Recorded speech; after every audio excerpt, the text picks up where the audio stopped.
Kalian inget gak sih, di zaman kita masih sekolah dulu, ada banyak banget nama brand yang kerap nemenin hari-hari kita. Misalnya aja kayak brand-brand ini nih. Tapi beda nasib sama brand-brand tersebut yang namanya sekarang udah mulai redup. Ada satu brand jadul yang justru makin kuat eksistensinya sampai sekarang. And yup, I'm talking about this brand, Export. Well, disadari atau enggak, tahun 2025 ini ekspor tuh udah resmi memasuki usianya yang ke-46 tahun loh. Artinya dari zaman bokap nyokap kita SMA dulu, terus lanjut ke zaman kita sekolah, sampai sekarang ke zamannya Gen Z bahkan Gen Alpha, ekspor ini ya masih bertahan.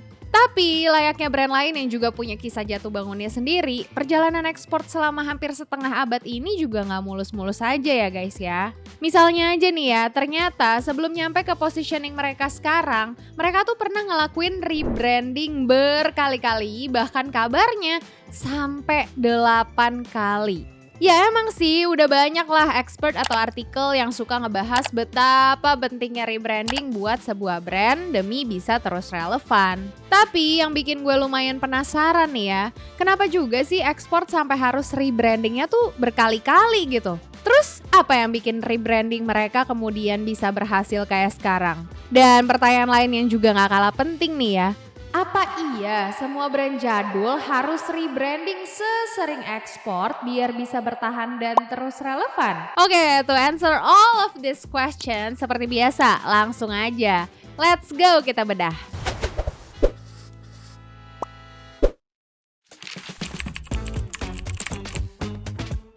Alkisah, di tahun 1979, tepatnya di kota Bandung, ada seorang pemuda yang baru aja lulus dari sekolah teknik menengah alias STM. Namanya Roni Lukito. Sebenarnya Roni remaja ini awalnya pengen banget bisa lanjut kuliah, tapi karena kepentok perekonomian keluarga, akhirnya dia pun mutusin buat ngabain keinginannya itu demi bantuin usaha kecil-kecilan milik orang tuanya. Nah, karena usaha tersebut bergeraknya di ranah produksi tas, Roni remaja ini pun jadi paham banget tuh sama seluk-beluk bisnis tas itu. Mulai dari desainnya, produksinya, sampai ke distribusinya.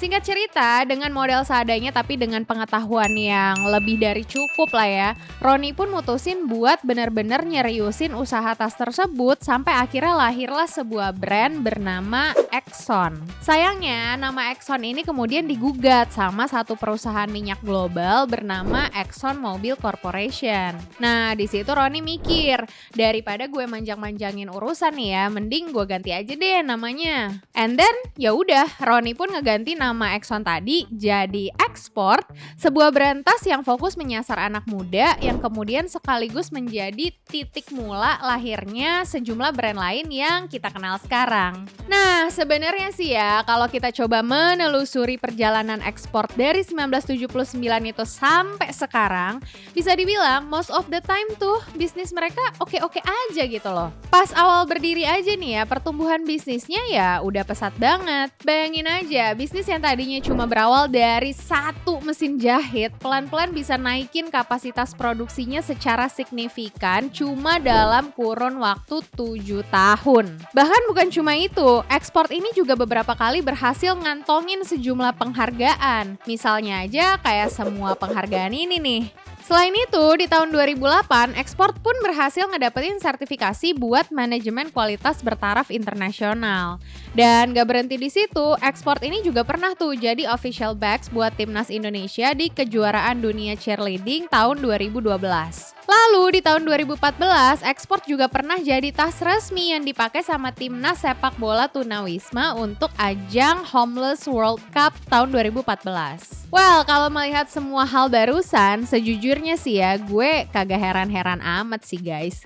Kenapa? Karena ya ekspor di bawah Roni Lukito ini tuh emang ngutamain banget yang namanya kualitas produksi dan desain produk yang sesuai preferensi market. Jadi ya no wonder juga kan ya kalau hasilnya pun oke pisan. Tapi justru hal ini juga lah yang bikin gue kepikiran banget tuh sama rasa penasaran gue yang di awal tadi. Kenapa di tengah prestasinya yang banyak itu, ekspor ini justru mutusin buat rebranding berkali-kali? Atau jangan-jangan justru berkat rebranding berkali-kali itulah ekspor jadi berhasil mencetak berbagai prestasi? Oke, to answer that question, gue kasih konteks dulu kali ya. Jadi, speaking of rebranding terbarunya ekspor tuh sebenarnya terjadi belum lama ini, tepatnya di rentang tahun 2020 sampai 2021. Ketika tongkat estafet berpindah dari Roni Lukito ke sang anak, Angel Lukito.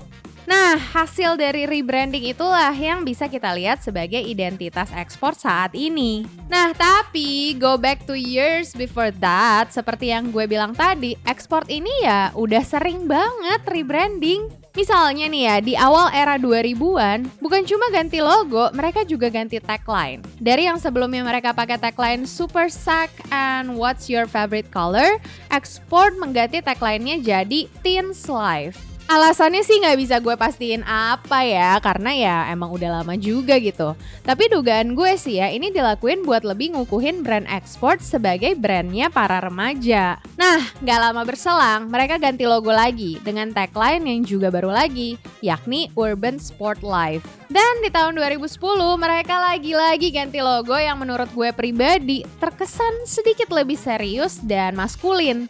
Dengan tagline-nya yang berubah juga tuh menjadi Generation X. Dan fast forward sampai ke sebelum eranya Angel Lukito, deretan rebranding lain pun ya mereka lakuin lagi. Mereka pernah shifting ke konsep tas simple casual yang gak cuma bisa dipakai sekolah tapi juga buat jalan-jalan.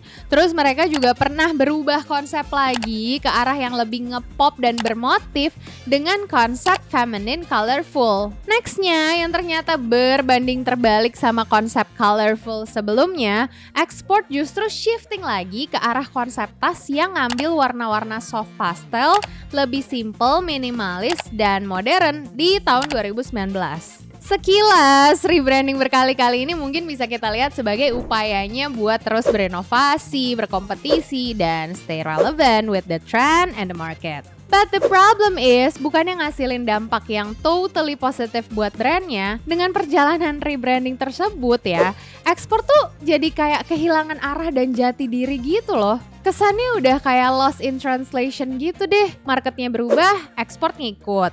Market berubah lagi, ekspornya ngikut lagi. Alih-alih jadi relevan dan ngedapetin positioning yang kuat plus lebih stabil, ekspor tuh malah jadi kayak ngacauin core brand identity-nya sendiri gitu loh. Bahkan walau di tengah berbagai proses rebranding tersebut, ekspor tetap berhasil nyetak prestasi sana-sini, especially in terms of the awards and the official partnership, tetap aja ujung-ujungnya nih ya, penjualan ekspor justru malah sempat jalan di tempat, tepatnya di rentang 2017 sampai 2019. Gongnya sama kayak brand lain yang juga diterpa pandemi, di 2020 pun sales ekspor ikut-ikutan drop. Nah, tapi yang bikin ini jadi menarik adalah alih-alih tobat ngelakuin rebranding yang justru terkesan jadi bumerang, ekspor malah sekali lagi memilih rebranding sebagai solusi. And here it comes the most interesting part of the story. Yap, saat ekspor lagi ada di titik terendahnya setelah hadir selama kurang lebih 40 tahun, masuklah kemudian seorang anak muda berusia 23 tahun yang baru aja lulus kuliah. Itulah dia Angel Lukito, sang anak bos yang berhasil ngebawa perubahan positif ke ekspor, bukan karena dia anak bos, tapi karena dia emang punya kapasitas yang oke pisan lah nampaknya mah ya. Jadi ketika Angel masuk, dia tuh ngakuin sendiri kalau ekspor ini tuh emang kayak lagi kehilangan soul-nya gitu loh. Sport itu pada tahun 2020 memang kita tuh secara bisnis mengalami penurunan. Kayak kehilangan jati dirinya gitu. Padahal kita umurnya udah hampir 40 tahun pada saat itu kan. Makanya visi besar dia saat itu ya cuma satu guys. Ngembaliin nyawanya ekspor lagi, ngebangkitin soul-nya lagi, nguatin positioning-nya lagi. Dan cara apa yang dipilih? Ya caranya adalah cara yang sama dengan yang sebelumnya sempat bikin ekspor kehilangan soul-nya. Yes, again and again and again through a rebranding. Tapi berbeda dari rebranding sebelumnya yang terkesan cuma ganti desain, style, logo, atau tagline, Angel milih ngerombak total semuanya. Ibaratnya tuh ya, dia udah kayak ngebangun ulang si brand ini tuh kayak dari nol lagi gitu. Identitas, visual, sampai nilai perusahaan, semuanya direview dan dievaluasi sampai akhirnya lahirlah The Brand New Export dengan soul yang kembali hidup. Pertama-tama, Export dan sister brandnya Body Pack yang tadinya gabung di satu PT barengan sama sister brands yang lain yakni Eiger, akhirnya milih cabut dan ngebikin PT sendiri bernama PT 23 di September 2020. Kabarnya langkah ini diambil supaya gerak ekspor buat ngapa-ngapain pun bisa lebih lincah gitu. Kedua, walau Angel mengakui bahwa rebranding sebelum eranya sempet ngebikin ekspor kehilangan nyawa, Angel ya tetap ngambil pelajaran kok dari setiap rebranding yang udah pernah dilakuin sebelumnya. Salah satunya ya dengan lebih serius sekaligus berhati-hati. Konon kabarnya nih ya, Angel tuh sampai kerja bareng sama sebuah branding agency khusus buat ngelakuin market research buat ekspor. Mulai dari user research, FGD interview, sampai social hearing, semua dilakuin buat bikin rebranding kali ini lebih baik. Dan dari proses itulah lahirlah kemudian keputusan buat ekspor fokus menyasar segmentasi market Gen Z. Lalu Angel pun mencoba mempelajari lebih jauh karakteristik Gen Z ini biar rebrandingnya pun lebih mateng. Pertama, Angel menilai kalau Gen Z ini punya ketertarikan sama hal-hal jadul. Mereka tertariknya sama kamera analog, thrifting, dan suka nostalgia gitu.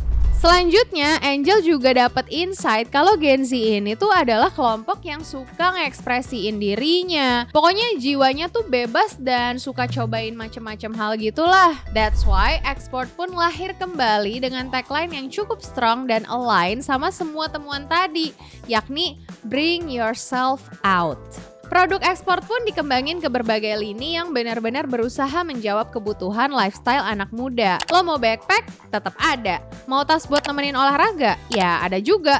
Selain itu, mereka juga bikin sling bag, pouch, sampai laptop sleeve. Terus nih ya, dari segi warna, ekspor ini juga fokus ngembangin warna-warna yang berani gitu loh. Bahkan mereka juga nggak takut buat tabrak-tabrak warna. Lo tahu kenapa?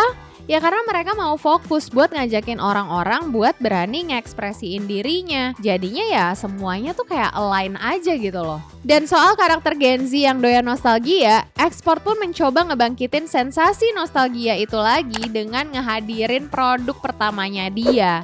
Nah yang ini nih. Bukan cuma itu, ekspor pun jadi lebih sering bikin kolaborasi. Mereka pernah collab sama Yupi, pernah jadi official merchandise konsernya Raisa di tahun 2023. Terus pernah juga kolaborasi bareng salah satu ilustrator lokal, Fantasien. Intinya, semua hal yang dilakuin tuh bener-bener dibikin sejalan, therefore identity-nya ekspor pun jadi lebih clear dan positioning-nya di market pun jadi lebih kuat. Dan respons marketnya gimana? Ya positif banget lah. Well, kalau sekarang kita balik ke pertanyaan gue di awal tadi ya, soal kenapa sih brand ini harus rebranding berkali-kali.